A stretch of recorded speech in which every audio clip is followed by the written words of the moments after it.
On Monday, Eskom warned of an increasing risk of nationwide power cuts. This is due to a serious decline in coal stockpiles at a number of its power stations. The company is having challenges, Kathy, both operationally and also in terms of its finances, which are resulting in some of the problems that we are talking about now.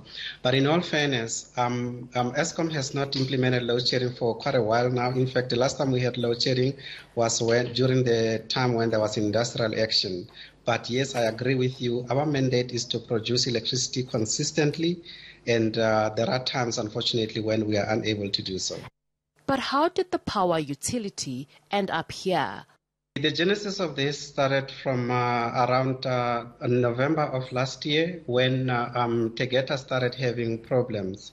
So Tegeta, for those who do not follow news, is a company owned by, or majority owned by the Guptas, and they had a contract with Eskom to supply us with coal at least 3 power stations. So they started defaulting from last year, and then in March this year, that's when they totally stopped supplying us with coal. The South African Grid Code requires Eskom to maintain stock levels at 20 days on average at all of its power stations.